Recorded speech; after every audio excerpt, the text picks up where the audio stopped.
Good morning sir. Morning. हाँ जी। Good morning आप कुमारी। हाँ, एक कमरा है उसके पीछे, फिर वो गुड मॉर्निंग। किचन भी है। Good morning. किचन तो ऐसे है टूटा फूटा, पानी आने भी छुए कहीं पे, पुराना मकान है।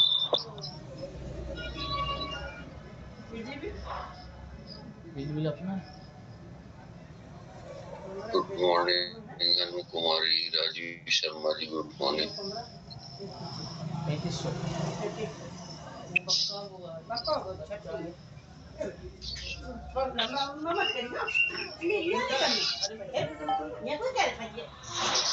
पेज नंबर 81,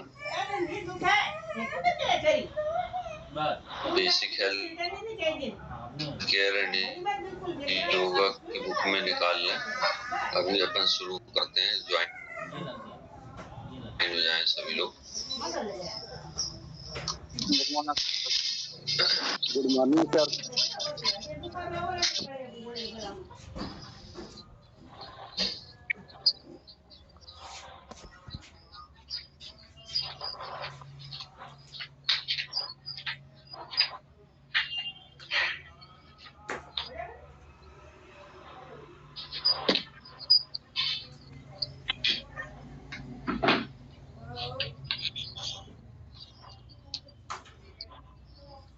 राजीव शर्मा जी अपना माइक म्यूट कर दें। Good morning sir. Good morning sir.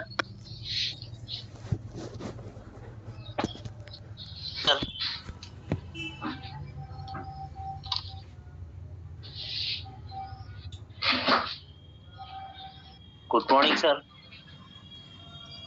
या जकड़न या झटके आना भी कहते हैं। Good morning.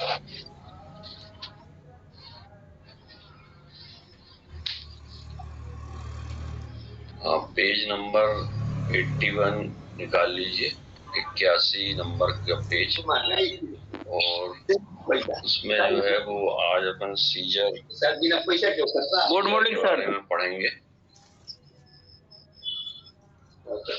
हाँ, good morning Tiwari ji.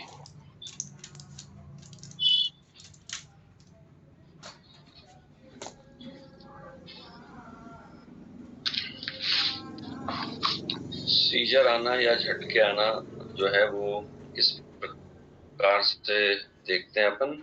Scissor में ज्यादातर जो है मसल्स रहती हैं वो एंड जाती है, और सीजर के लिए रिस्पॉन्सिबल मसल्स और इसके डिसीज के बारे में अपन चर्चा करेंगे। और काफी लोग ज्वाइन हो गए, तो अपन कम से कम इसकी स्टार्ट कर देते हैं। एनाटॉमी मसल्स में जो ऐंठन आती है उसको अपन सीजर कहते हैं। मसल्स की अपनी एक एनाटॉमी और एक फिजियोलॉजी है। पेशियों को कहते हैं अपन मांसपेशियां यानी मसल्स। तो ये मसल्स जो काम करती हैं वो बोन और जॉइंट से लिगामेंट और टेंडन के द्वारा जुड़ी हुई रहती हैं। लिगामेंट के द्वारा जुड़ी हुई रहती है। वैसे ये अभी पिछले वर्ष जो पेपर हुआ था उसमें आया था कि मांसपेशियां हड्डियों से किसके द्वारा जुड़ी होती हैं, तो उसका उत्तर था लिगामेंट के द्वारा जुड़ी होती है। और टेंडन रहते हैं उनकी स्टार्टिंग पॉइंट। मसल्स का अपना एक ओरिजिन रहता है और एक इंसर्शन रहता है। ओरिजिन का मतलब उद्गम स्थान जहां से मसल्स निकलती है, और जहां जुड़ती हैं वो कहलाता है इंसर्शन या एंड, या जिसको अपन कहते हैं समापन। तो उसको अपन ओरिजिन और इंसर्शन के नाम से जानेंगे। ओरिजिन का मतलब होता है जहां से निकलती है, और इंसर्शन यानी जहां पर जाकर जुड़ जाती है। तो इसमें अपन जो लॉन्ग मसल्स देखते हैं, बड़ी मसल्स, वो बड़ी मसल्स से स्टार्ट होती है अपर लिम्ब में और लोअर लिम्ब में, यानी कि हाथों में और पैरों में होती है स्टार्टिंग इसकी। और ज्यादातर मसल्स जो है वो उनके ओरिजिन जो रहते हैं वो छोटे होते हैं और इंसर्शन बड़े होते हैं। जैसे कि पेक्टोरलिस मेजर मसल्स, ये ओरिजिनेट होती हैं स्टर्नम से। छाती में रहती है pectoralis major muscles. Good morning. यहाँ चेस्ट में रहती पेक्टोरलिस मेजर मसल, जिसकी स्टार्टिंग होती है स्टर्नम से और क्लेविकल से, और इसका जो इंसर्शन होता है वो आकर ह्यूमरस के अपर पार्ट पे, ह्यूमरस जो हाथ की बोन रहती है, ये ह्यूमरस के अपर पार्ट पे आकर इंसर्शन होता है। और यही कारण है कि जब भी अपन इस तरह की एक्सरसाइज करते हैं तो वो चेस्ट के लिए करते हैं। कभी कभी किसी को देखे होंगे आपने कि नारियल जो रहता है, कोकोनट, उसको किसी पूजा या पर्टिकुलर मकसद से जब अपन फोड़ दें, फोड़ने के बाद विश्वास जी माइक म्यूट करें। और इसरो की तरफ से दी गई जानकारी के मुताबिक चंद्रयान संजय विश्वास जी पहला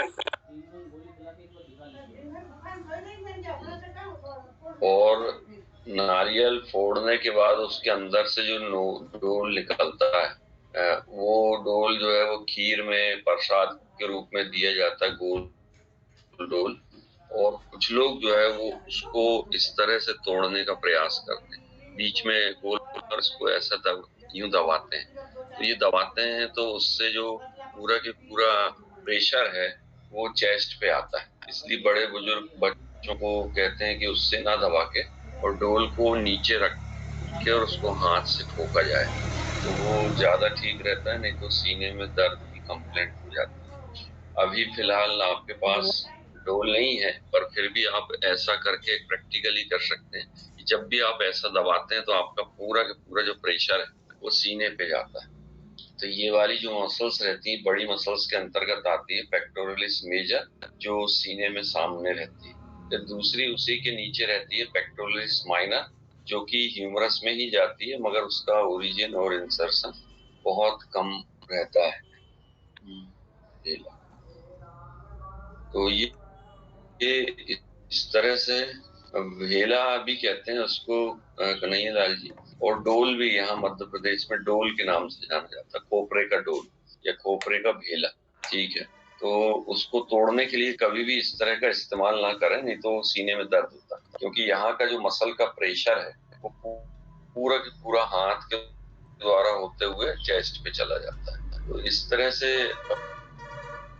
अपन देखते हैं कि मसल्स का ओरिजिन और इंसर्शन के ऊपर बहुत सारी चीजें डिपेंड करती हैं। अपन ने सभी ने घरों में देखे होंगे ब्रूम कहलाती है झाड़ू।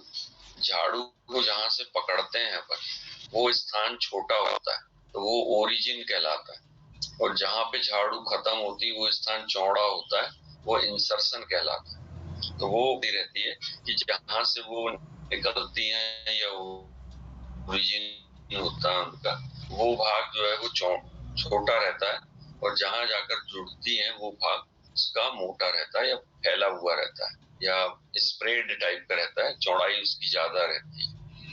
परंतु अपनी बॉडी में ऐसी मसल्स की संख्या सिर्फ लॉन्ग मसल्स में अपन देख सकते हैं, बड़ी मसल्स में देख सकते हैं कि जिनका ओरिजिन छोटा है और इंसर्शन जो है वो चौड़ा है।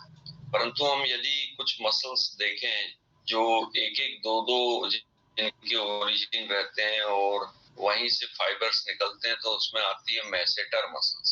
अपने चेहरे पे जो है वो लगभग 25 मसल्स रहती, 25 muscles are present in our face, और उसमें जो कॉमन रहती है वो है मैसेटर। ये मैसेटर मसल जो है वो जबड़े को खोलने और बंद करने का काम करती है। उस मसल का नाम है मैसेटर, जो कि कान के पास एक बार रहता है, वहां से निकलती है और यहाँ पर मैंडिबल पे आकर जुड़ती है। मैंडिबल पे, ये बॉडी पे नहीं जुड़ती, ये यहाँ पर जो उसका प्रोजेक्ट वाला पार्ट है उस पे जुड़ती है। तिवारी जी माइक म्यूट कर लीजिए। अब इन्हीं मसल्स की जो बनावट है वो कहलाती है मस्कुलर एनाटॉमी, और इसके लिए जो कोर्स अपन करते हैं वो क्या, उसके अंतर्गत किसके अंतर्गत आता है, ये मायोलॉजी, MYOLOGY। मायोलॉजी का मतलब होता है मसल्स विज्ञान या मांसपेशियों के बारे में पूरा डिटेल पढ़ना। जिनकी माइक म्यूट नहीं है वो कर दें। तो मायोलॉजी के अंतर्गत बहुत छोटी बड़ी सब मसल्स डिपेंड करती हैं जैसा हमने बताया था कि फेस में 25 मसल्स रहती है। अब कभी ऐसा ऑब्जेक्टिव टाइप में क्वेश्चन आता है कि कितनी मसल्स रहती है, तो आप 25 बताएंगे और उसकी डिटेल नहीं आती, मगर हम डिटेल एक नजर में बता दें। यहाँ पर जो मसल्स रहती है वो कहलाती है फ्रंटेटर सिलाई मसल्स रहती है, जो कि सरप्राइज के केस में ऊपर की तरफ चलती है। सरप्राइज का मतलब होता है आश्चर्यजनक। आश्चर्य जब भी कभी व्यक्त करते हैं अपन, तो ऊपर ले जाते हैं और आंख को फैलाते हैं, जिसको अपन इस तरह से सरप्राइज। फिर आती है ये प्रोसिरस, यहाँ नाक पे प्रोसिरस रहती है, और ये जो दोनों उड़े रहते हैं यहाँ पर रहती है कंप्रेसर नेरिस और डिप्रेसर सेप्टी। कंप्रेसर नेरिस और डिप्रेसर सेप्टी, ये जब गहरी सांस कोई व्यक्ति लेता है तो ये फूलने का काम करती है, फूलने और सिकोड़ने का काम करती है। जबकि प्रोसिरस जो नाक के बिल्कुल ऊपर रहती है, ये उस समय काम आती है जब कोई व्यक्ति गुस्सा होता है या एंगर होता है। इसी कारण कहा जाता है कि गुस्सा हमेशा कहाँ पे रखा रहता है, नाक पे। तो उसका कारण ही ये है कि यहाँ पर प्रोसिरस मसल जो है वो बहुत तेजी से एक्टिव हो जाती है। इसके बाद गाल में जो मसल्स आती हैं वो जाइगोमेटिकस मेजर और जाइगोमेटिकस माइनर, ये शुरू होती है आइस। ये जाइगोमेटिक बोन जो रहती है, ये गाल के उभरे हुए पार्ट है, जाइगोमेटिक बोन। यहाँ से स्टार्ट होके और लिप्स के किनारे तक आती है, कॉर्नर ऑफ द लिप्स। तो ये कॉर्नर ऑफ द लिप्स तक आती है, और ये काम आती है कब? जब कोई स्माइलिंग करता है, स्माइलिंग यानी मुस्कुराना। तो मुस्कुराते समय जाइगोमेटिकस माइनर मसल जो दोनों होठों के किनारे हैं, उनको कान की तरफ खींच देती है, ये कहलाता है स्माइलिंग। और लाफिंग का मतलब होता है हंसना।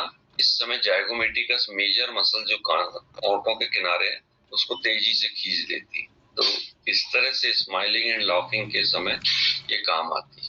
फिर तीसरा सिम्टम अपन यहाँ देखें तो यहाँ मसल्स रहती है मेंटलिस। मेंटलिस इसलिए क्योंकि ये चिन जो है, चिन जिसको अपन दाढ़ी कहते हैं, ये चिन पर एक मसल्स रहती है जो कहलाती है मेंटलिस। और यहाँ पर जो माथा है इसको टेम्पल कहते हैं और इसको मेंटल कहते हैं। तो यहाँ पर मसल्स रहती है मेंटलिस, और ये उस समय काम आती है जब किसी को डाउट होता है। डाउट यानी कि शंका या शक होना, तो अपने राइट हैंड की जो इंडेक्स फिंगर है, इसको इस मसल्स पे रख लिया जाता है इस तरह से। तो डाउट प्रोसीजर या डाउट सिम्टम्स कहलाता है। तो ऐसी मल्टीपल मसल्स अपने फेस में 25 मसल्स रहती हैं, छोटी और बड़ी मिलाकर। और उसमें जो इम्पोर्टेंस जो सीजर वाले टॉपिक के लिए है वो है मैसेटा, क्योंकि एक बीमारी जो अपन हमेशा पढ़ते हैं टेटेनस, जो कि किसी रस्ट वाले या जंग वाले कील की वजह से होती है। जंग वाले कील की वजह से क्यों होती है?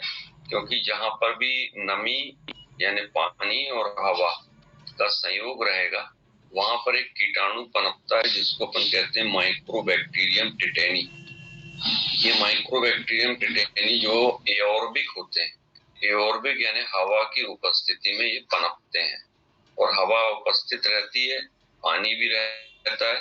तो बहुत दिन तक पड़े पड़े जो काले कलर के कील, जिसको नेल्स कहते हैं, अपन दीवारों में ठोकते हैं, वो कील में या कोई लोहे का ऐसा पार्ट जो बाहर हवा में खुला रखा है, वो अगर अपनी बॉडी में गड़ जाता है, चुभ जाता है, पेनिट्रेट हो जाता है, तो ऐसे में अगर मान लो वो कीटाणु अंदर चले गए, तो उसमें अपन को टिटनेस का इंजेक्शन लगाना पड़ता है। यदि टिटनेस का इंजेक्शन किसी ने नहीं लगाया है, तो वो 24 घंटे के अंदर जो मसल्स मैसेटर इसकी फिजियोलॉजी को चेंज कर देता है, जिसके कारण जो है वो मैसेटर मसल्स लॉक हो जाती है, और जो जबड़ा ऊपर खुलता और बंद होता है वो फिर बंद ही हो जाता है। तो वो मैसेटर मसल्स की फिजियोलॉजी के चेंज की वजह से, उसी को हम सीजर या जकड़न कहते हैं, जकड़न, अकड़न या सीजर। तो इसके बाद फिर ट्रीटमेंट के विषय में तो खैर अपन बाद में देखेंगे। इसमें एक इंजेक्शन लगाया जाता है टेडग्लोब, TATAGLOBE, ये टिटेनस का इंजेक्शन अपन देखते हैं कि 2 या 5 रुपए का आता है, पर टेडग्लोब जो है वो कम से कम 1200 या 1500 रुपए का आता है, जिसको इंट्रामस्कुलर रोज लगाना पड़ता है, तब जाके ये जकड़न खत्म होती है। ऐसी ही कई जकड़न अपन आगे देखेंगे जो अपने बॉडी में अलग अलग पार्ट में आती है। इसमें मेन है प्रीएक्लेम्सिया, जो कि फीमेल में उस समय होती है जब प्रेगनेंसी पॉज करती है। तो प्रेगनेंसी के दौरान जो है वो बहुत मात्रा में खून की कमी हो जाने से प्रेगनेंसी में एक्लेम्सिया हो सकता है। रवि जी पेज नंबर पूछ रहे हैं, तो वो पेज नंबर है 81 और 82, ये पेज में अपन देख सकते हैं। ऐंठन एक सामान्य शब्द है जिसका उपयोग लोग अनियंत्रित मांसपेशियों के संकुचन का वर्णन करने के लिए करते हैं। कुछ लोग इसे जप्ती या जकड़न शब्द के नाम से भी उपयोग करते हैं। हालांकि एक जकड़न मस्तिष्क में विद्युत संबंधी गड़बड़ियों के कारण आता है। विद्युत मतलब जो नर्व सिस्टम रहता है, नर्वस सिस्टम, उसके वजह से आता है जकड़न। A convulsion is a general term that people use to describe uncontrollable muscle contraction. Uncontrollable मतलब कि जो नियंत्रित ना हो पाए ऐसे मसल का contraction. Some people may use it interchangeably with the word seizure, although a seizure refer to an electrical distribution in the brain. जो नर्व्स के द्वारा कंट्रक्शन के लिए या सेंसरी नर्व के द्वारा जो सिग्नल्स आते हैं मसल्स के लिए, वो अगर मान लो डिस्टर्ब हो जाए, तब ऐसी स्थिति में सीजर आने की संभावना रहती है या झटके आने की संभावना रहती है। ऐंठन तब होती जब किसी व्यक्ति की मांसपेशियां अनियंत्रित रूप से सिकुड़ती हैं। पेज नंबर 81, 82 सत्येंद्र जी पूछ रहे हैं, तो पेज नंबर 81, 82। इसमें बहुत सारे हमारे डॉक्टर मित्रों को एक अनुभव होगा कि जब कभी कोई व्यक्ति बहुत थका हारा सोता है और उसने जो है वो अभी सोना स्टार्ट किया ही है और थोड़ा सा नींद लग जाए और कुछ बच्चे आके उधम करके या कोई उसको जगह दे कच्ची नींद में, तो जो फीट की, पैरों के थाई के नीचे जो मसल्स रहती हैं वो मसल्स कहलाती हैं। जो पोप्लिटियल फोसल की मसल्स रहती हैं तो वो लेटरल हेड ऑफ ट्राइसेप्स और मीडियल हेड ऑफ गैस्ट्रोसिनेमियस। गैस्ट्रोसिनेमियस रहती है नीचे, मीडियल हेड ऑफ गैस्ट्रोसिनेमियस और लेटरल हेड ऑफ गैस्ट्रोसिनेमियस, तो वो ऐड जाती है और कुछ लोग उसको फाटन उठना बोलते हैं, कुछ लोग बिनमोची कहते हैं, परंतु एक्चुअली वो है मसल्स का स्पाज्म होना और वो बहुत ज्यादा अनकंट्रोलेबल होती है और पेन बहुत ज्यादा होने लगता है। तो वो उसी टाइप का जो एक्सपीरियंस है वो यहाँ पर होता है। ईटियोलॉजी देखें अपन कि क्या कारण है कि मसल्स निकलती हैं या ऐड जाती हैं। हाँ, नस लगना भी कहते हैं। नस लग जाती है। नस का मतलब होता है जो नर्व रहती है अपनी, वो नर्व उसके मसल्स जब स्पाज्म होती है तो उसके बीच में फंस जाती है, इसलिए उसको नस लगना भी कहते हैं। एनाटॉमी अपन बता रहे थे मसल्स की, तो प्रत्येक मसल्स के ऊपर एक झिल्ली भी रहती है। झिल्ली मतलब मेम्ब्रेन, और वो उसी मेम्ब्रेन के ऊपर काम करती है। जिन लोगों ने ताजा कटा हुआ बकरा देखे होंगे कभी, और बकरे की जो मसल्स निकाली जाती है तो वो मसल्स जो है वो मूव करते रहती है, ऐसे वाइब्रेशन करते रहते हैं। उसका कारण ये रहता है कि मसल्स के अंदर जो न्यूक्लियस रहते हैं, जब तक वो न्यूक्लियस की डेथ नहीं हो जाती तो वो मूवमेंट करते रहते हैं। जैसे मछली को पानी से निकाल भी दें, इसके बाद भी वो कई देर, 1-1.5 घंटे तक जिंदा रहती है और रेस्पिरेशन की प्रॉब्लम की वजह से। परंतु यहाँ मसल्स में न्यूक्लियस जब तक रहते हैं तो वो मसल्स जो है वो जिंदा रहती है। ऐसे ही अपनी बॉडी के अंदर जो मसल्स हैं वो मेम्ब्रेन से या झिल्ली से ढकी हुई रहती है, इस कारण इधर उधर नहीं फैलती। इसका बहुत अच्छा उदाहरण बताते हैं। नेक के आसपास जो मसल्स रहती हैं उसमें अगर अपन देखें तो ये डायगेस्ट्रिक मसल्स हैं। पीछे की तरफ रहती है ट्रेपेजियस, यहाँ पे पीछे नेप ऑफ द नेक कहलाता है, ये गर्दन की चेती वाला हिस्सा, यहाँ पे मसल्स रहती है ट्रेपेजियस। और साइड में रहती है स्टर्नोमेस्टोइड मसल्स, जो हमारी नेक को टर्न करने में और टेल्ट करने में सहायक हो। टर्न करना यानी कि मोड़ना और टेल्ट करना यानी झुकाना। ऐसे में अगर इस मसल्स का स्पाज्म हो जाए तो ये मसल्स जो है वो ना तो टर्न होती और ना ही टेल्ट, और इसीलिए जो है वो यहाँ पर नेक बेल्ट बांधे जाते हैं। सभी जानते हैं कि यहाँ नेक के बेल्ट बांधे जाते हैं क्योंकि यहाँ सर्वाइकल जो वर्टिब्री रहती है उसमें पेन हो जाता है, जिसको अपन कहते हैं सर्वाइकल स्पेंडोलाइटिस। सर्वाइकल स्पेंडोलाइटिस के केस में वो पट्टा बांधा जाता है तो वो मसल्स के रिलैक्स के लिए ही बांधा जाता है। अब अगर मान लो ये मसल्स के आसपास मेम्ब्रेन ना हो या झिल्ली ना हो, तब ऐसी स्थिति में ये मसल्स फैल जाएंगी। तो हमारी जो गर्दन रहती है वो सुराहीदार इसलिए रहती है क्योंकि वो मसल्स के आसपास झिल्ली रहती है, जिसको हम कहते हैं डीप सर्वाइकल फेसिया।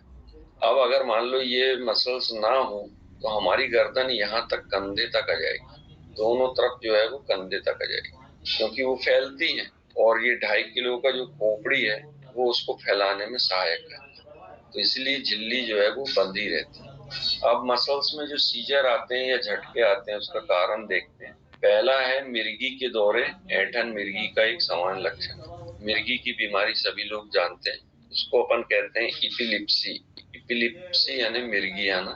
ऐसे में जो ब्रेन, मिर्गी जो है वो ब्रेन की बीमारी है, और ब्रेन से निकलने वाला जो करंट है या नर्व से जाने वाला जो केमिकल है, अगर वो मान लो रुक जाए या रुक के जाए, तब ऐसी कंडीशन में पेशेंट को इस तरह से झटके आने लगते हैं। ये झटके मसल्स की वजह से होते हैं। दूसरा कारण है ज्वर का दौरा पड़ना बुखार के समय। कन्वल्जन दौरे 6 महीने से 5 साल की उम्र के बच्चों को प्रभावित कर सकते हैं। ज्वर के दौरे के कारण आक्षेप होता है जो आमतौर पर 5 मिनट तक रहता है।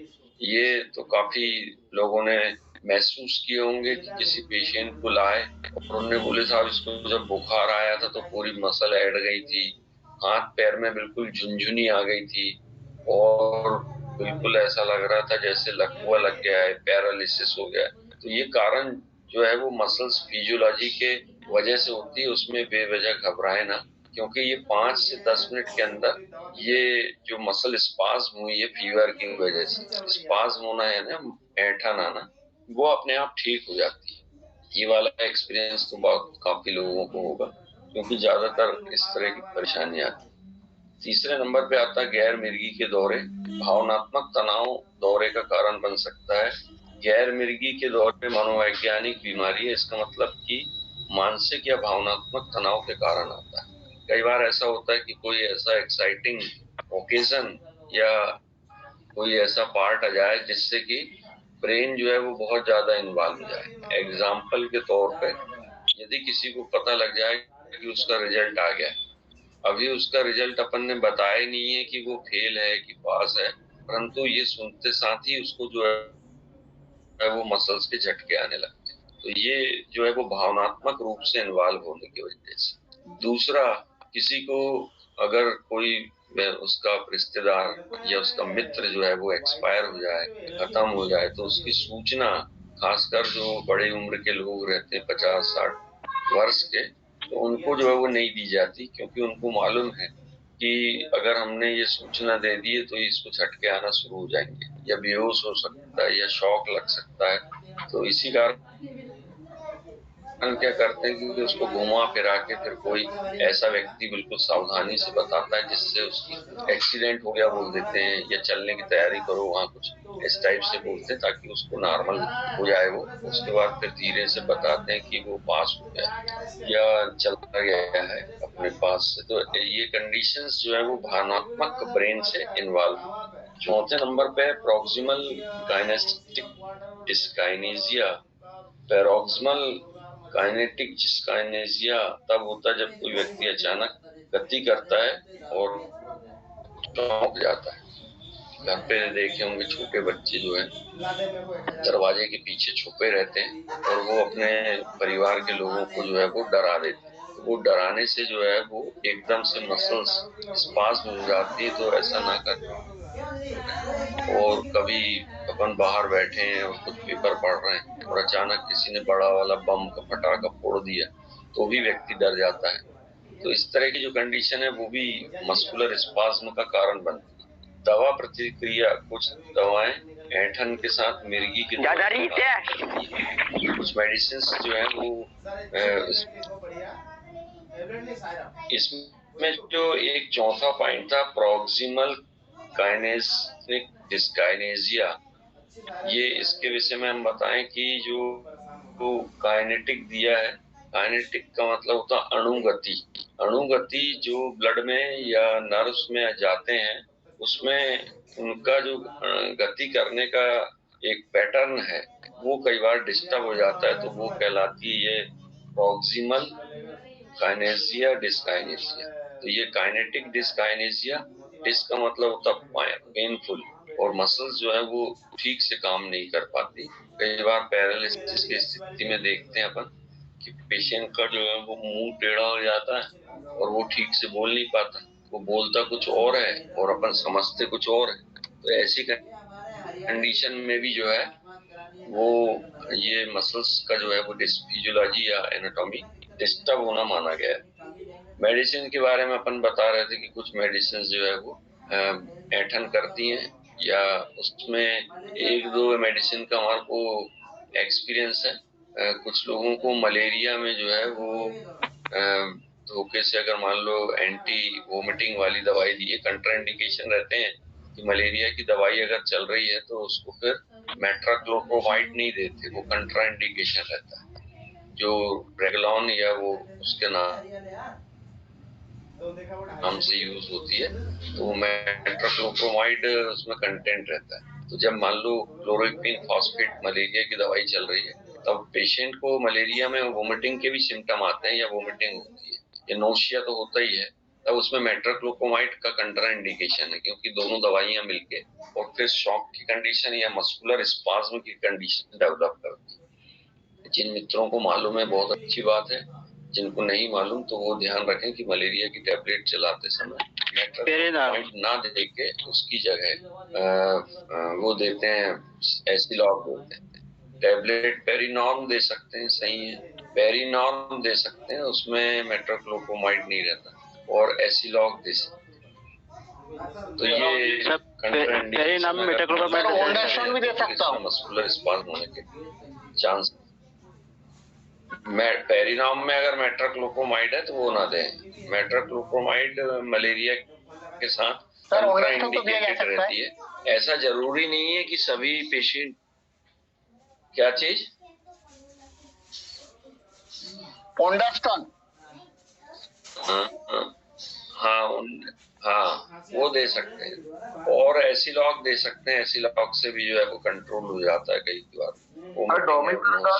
परंतु ये भी जरूरी है।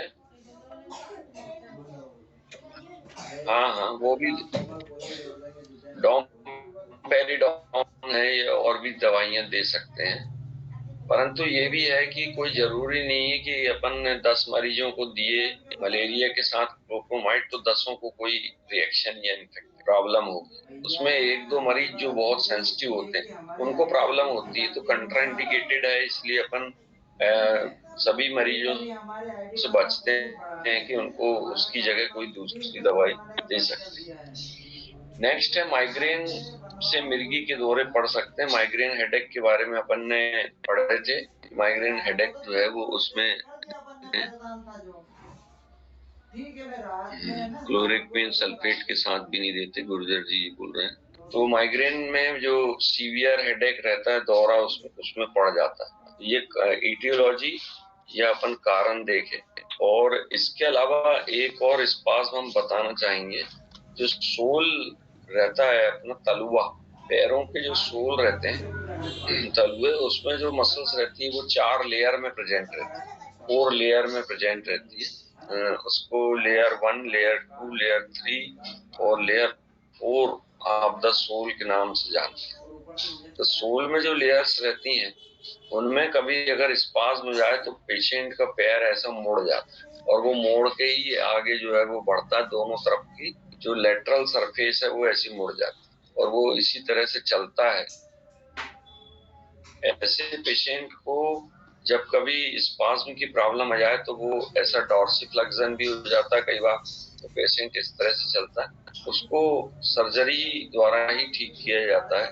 और सर्जरी में जो नीचे तलवे की एक लेयर रहती है उसमें वर्टिकल उंगली से लेके तो एड़ी तक का एक इंसिजन देकर और मसल्स को खुला छोड़ दिया जाता है। उसकी जो मेम्ब्रेन है उसको काट के खुला छोड़ के और पेशेंट को सिंपल पट्टी लगा के और आईसीयू में एडमिट कर देते हैं ताकि मसल्स रिलैक्स हो जाए। और उसके रिलैक्स के लिए उस पेशेंट को जो है वो अकेले में अंधेरे ऐसे कमरे में रखा जाता है जहां पर कि किसी प्रकार का नॉइस आवाज ना हो। इवन जो है वो वहां पर कोई पेपर की खरखराहट भी नहीं होना चाहिए। जैसे पेपर पढ़ते समय खरखराहट होती है तो वैसी भी नहीं होना चाहिए। और सिस्टर्स को बता दिया जाता है कि इस पेशेंट के पास बार बार नहीं जाना है। और फिर जो है वो मसल्स 24 घंटे में रिलैक्स हो जाती है। जब वो मसल रिलैक्स होती है तो उसको टोन अपन जांच लेते हैं। टोनर आता है, जैसे कान जांचने के लिए टोनर रहता है तो वो टोन ऐसा वाई शेप, तो वो ऐसा वाइब्रेश होता है वैसे। तो टोन उसकी जांच करने के बाद कि अब रिलैक्स हो गई है, पेशेंट का पैर देखते सीधा हो गया है, तब जाके फिर से की ओटी में जाके और उसको वापस टाँके लगा दिए जाते हैं। ये जो है वो इस तरह की सर्जरी की जाती है। ऐसी कई मसल्स में सर्जरी होती है जिसमें मसल्स एड जाती है परमानेंट, तब उसको सर्जरी करके रिलैक्स करना पड़ता है। अब अपन देखते हैं जनरलाइज सीजर, किस तरह से सीजर आ रहे हैं। पहला रहता है एब्सेंस सीजर, अनुपस्थिति पर आदमी की। फ्रेंच में पेटिट मॉल के रूप में इसको जाना जाता है, जिसमें कि थोड़ा बहुत इसमें नुकसान होता है। छोटी बीमारी, अनुपस्थिति जब्ती वाले व्यक्ति विचलित या प्रतीत होते हैं, दूरी में रिक्त रूप से घूर रहा है। ये क्या है? इसमें जो है वो सामान्य और टोनिक, ये दो चीजें हैं, उसको आप समझो। ये बहुत शुद्ध हिंदी दे दी है। एक तो विदाउट टोनिक या एटोनिक कहलाता है और दूसरा रहता है टोनिक, वो हम समझा देते हैं। एटोनिक का मतलब होता है जो मसल्स की टोन है वो उसमें खत्म हो जाती है और मसल्स काम नहीं करती। जैसे कि मैसेटर मसल है, अगर उसमें टोन खत्म हो जाए तो वो बंद हो जाएगा जबड़ा और पेशेंट चुपचाप रहेगा। इस तरह की जो टोनिक रहेगी, जो बीमारी रहेगी वो कहलाएगी एटोनिक मस्कुलर सीजर या मस्कुलर स्पाज्म। दूसरा रहता है टोनिक। टोनिक में जो है वो मसल्स तो स्पाज्म रहेगी परंतु और वर्क भी करते जाएगी, परंतु उसका जो वर्क का तरीका है वो अलग रहेगा। जैसे मैसेटर का उदाहरण लें अपन, तो वो इस तरह से तिरछा आड़ा होके किसी भी तरह शब्दों को बोलेगा, या अगर चलेगा तो वो अपना लंगड़ा के इधर मूव करके उधर मूव करके चलेगा, क्योंकि उसकी मसल्स में स्पाज्म जरूर है पर टोन के साथ है, टोनिक है वो। और अगर वो इसी तरह चलते रहा तो हो सकता है कि वो मस्कुलर स्पाज्म खत्म भी हो जाए, उसका बंद भी हो जाए। तो इसी कारण एटोनिक और टोनिक दो टाइप की सीजर्स रहते हैं। इसमें तीसरा इसमें और दिया है सिंपल फोकल सीजर, जिसमें फोकल दौरे इनमें से किसी एक अनुभव करने वाले व्यक्ति को मरोड़ का प्रदर्शन या कॉम्प्लेक्स फोकल दौर। इसमें ये फोकल वाला दिया हुआ है, इसको फोकस को कहते हैं अपन। मसल्स का बिल्कुल ट्विस्ट होकर गोल हो जाना, तो ये पोजीशन जो है वो बहुत खराब हो जाती है। और जैसे अपन ने बताया एक्लेम्सिया, एक्लेम्सिया जो है वो पेशेंट जो प्रेग्नेंट फीमेल रहती है उसको 5वें या 7वें महीने में बच्चा ज्यादा से ज्यादा ब्लड लेता है तो पेशेंट को खून की कमी हो जाती है और वो खून ब्रेन तक नहीं पहुंच पाता, और ब्रेन से निकलने वाले जो केमिकल्स रहते हैं वो ठीक से अगर मान लो किसी मसल्स तक नहीं पहुंच रहे, खासकर जो फीट की मसल्स अपन ने बताया गैस्ट्रोसिनेमियस, तो उसमें स्पाज्म हो जाता है और पेशेंट कई बार बेहोश भी हो जाता है। तो वो मसल्स का फोकल कंडीशन कहलाती है इस तरह से। अब जो है वो फीचर्स देखते हैं। कुछ लोगों को डर की भावना सताती है, मुंह में अजीब तरह की सनसनी होती है। ये सिम्टम्स जो है वो अलग अलग दिए हुए हैं। स्वाद बेकार हो जाता है और अजीब अजीब सुनाई देती है ध्वनि। तो इसमें एक टिनिटस करके जो कॉमन है, सुनते हैं अपन। बाकी वैक्यूम जैसी ध्वनि, तेज ध्वनि ये तो आती है, पर एक टिनिटस का मतलब होता है घंटियों की आवाज आना। ये कई बार पेशेंट की जो ऑटोसोनोग्राफी रहती है, किसी का अगर कान की रिपोर्ट आई है तो उसमें लिखा रहता है ये word, patient feeling tinnitus. Tinnitus मतलब घंटियों की उसकी आवाज आती है, जिससे कान के अंदर की जो मसल्स हड्डियों को मूवमेंट करने का काम करती है। अपन जानते हैं कि कान के अंदर 3 छोटी हड्डी रहती है, मेलियस, इंकस और स्टेपीज। मेलियस, इंकस और स्टेपीज। ये वेस्टमिनिस्टर ट्रस्ट में या ऑब्जेक्टिव टाइप में एक बार क्वेश्चन आया था, जिसमें ये पूछा था कि बॉडी की सबसे छोटी हड्डी कौन सी है, तो वो रहती है steppes, STAPES। Which bone are smallest bone of the body? It is called stapes। दूसरा इसी से रिलेटेड आता है कि बॉडी की सबसे छोटी मसल्स कौन सी होती है, तो वो रहती है स्टेपीडियस, STAPEDIUS।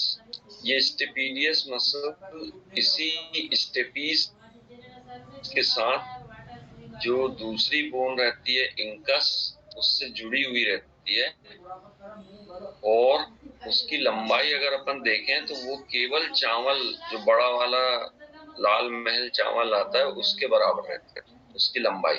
तो वो पूछा जाता है कि सबसे छोटी मसल्स कौन सी है बॉडी की, तो वो है स्टेपीडियस, स्टेपीडियस, और छोटी बोन है स्टेपीज। तो ये मसल्स के स्पाज्म होने से भी जो है वो बहरापन का सिम्टम्स आ जाता है। इतनी छोटी मसल्स भी स्पाज्म हो सकती है।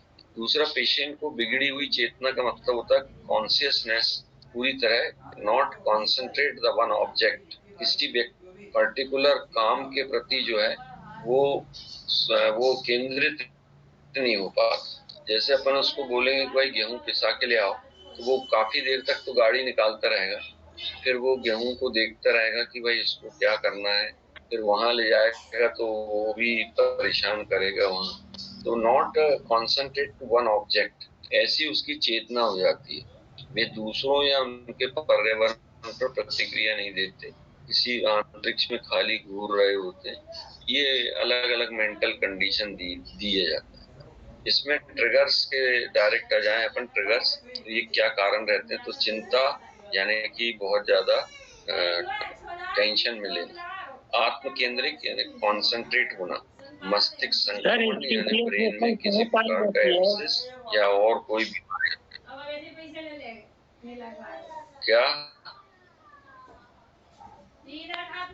स्टीपियस मसल्स कहाँ पाई जाती है सर?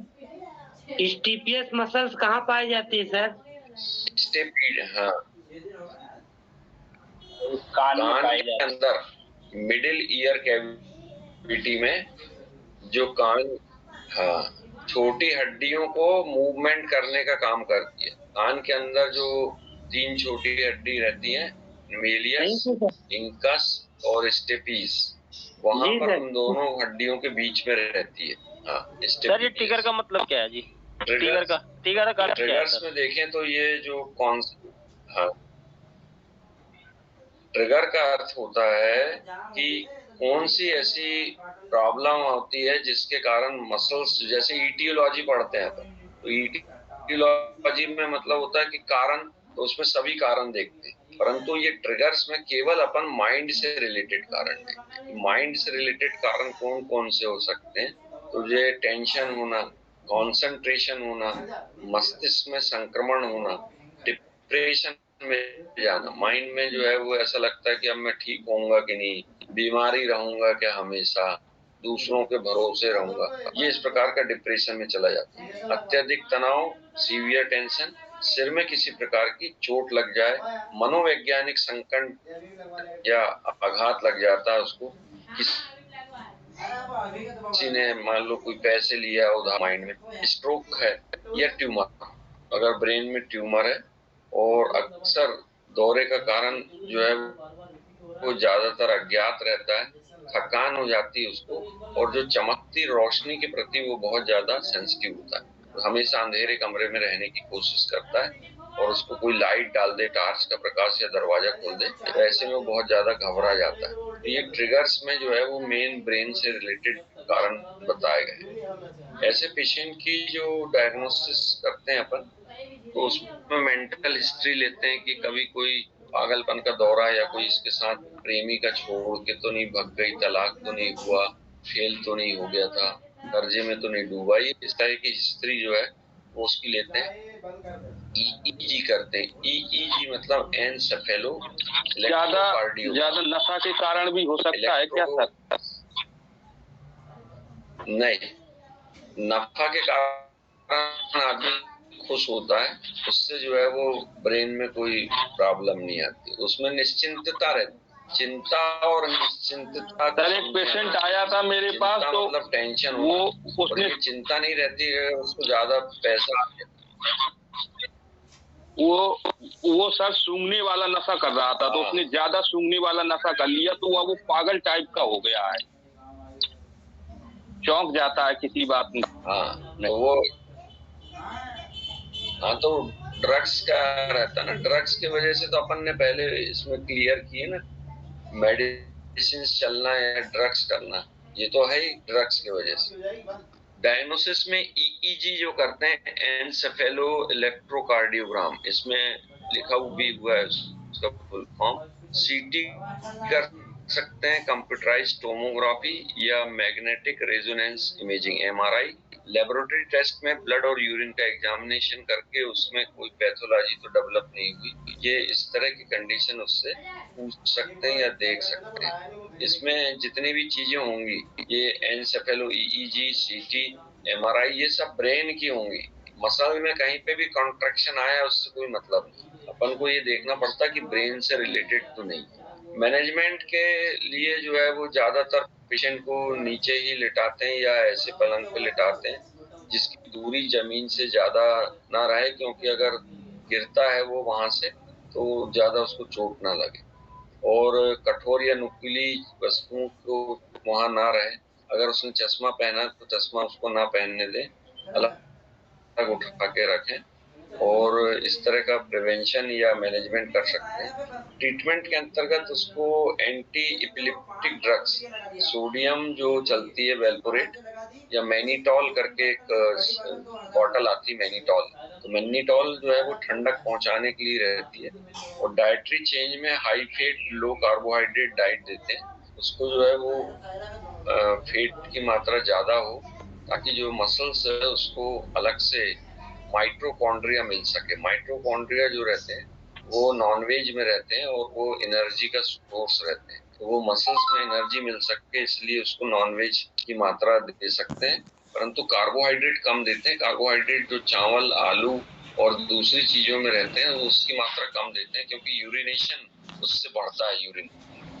यूरिनेशन बढ़ेगा तो बॉडी में जो है वो इसकी मात्रा बढ़ जाएगी यूरिया की, और यूरिया की मात्रा बढ़ती है तो पेशेंट को जो मसल्स हैं वो जैसे हिचकी आती है तो डायफ्राम की मसल्स जो है वो स्टिमुलेट हो जाती है, इसलिए जो है कार्बोहाइड्रेट की मात्रा कम दी जाती है। बाकी जो होम्योपैथिक मैनेजमेंट या ट्रीटमेंट है उसमें कुछ बहुत अच्छी दवाइयाँ हैं, जैसे कि इसमें सिक्यूटा वायरोसा जो है वो नर्व टॉनिक के रूप में काम करती है।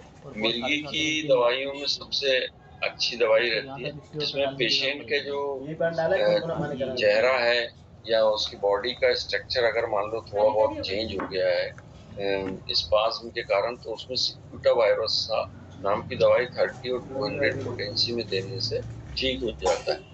दूसरी दवाई जो दिए है आर्टेमिसिया वल्गेरिस, ये मिर्गी के उस मामले में दी जाती है जब पेशेंट जो है वो ब्रेन से रिलेटेड किसी प्रॉब्लम के कारण उसकी बीमारी की शुरुआत, तब ये वाली आर्टेमिसिया वल्गेरिस दी जाती। कोई चोट की हिस्ट्री है या कुछ है 30 और 200। स्ट्रेमोनियम जो औषधि रहती है स्ट्रोमोनियम, वो उस समय दी जाती है जब पेशेंट स्पाज्म के कारण बार बार उसी की कंडीशन में जाने लगता है, तब स्ट्रोमोनियम का इस्तेमाल करते वो हैं। उसको देंगे आधा घंटा क्यूप्रामेट जो दवाई है, नेक्स्ट क्यूप्रामेट, ये शीश दवा है दोहरे के लिए, और इसमें पेशेंट को जो है क्रोनिक एठन आती है। क्रोनिक एठन का मतलब होता है हर आधे 1 घंटे में पेशेंट कंप्लेंट करता है कि उसको दिन भर में जो है वो 5-7 बार मसल्स स्पाज्म हो जाते हैं, और ऐसी स्थिति में वो डिलीरियम में या बेहोशी में पहुंच जाता है।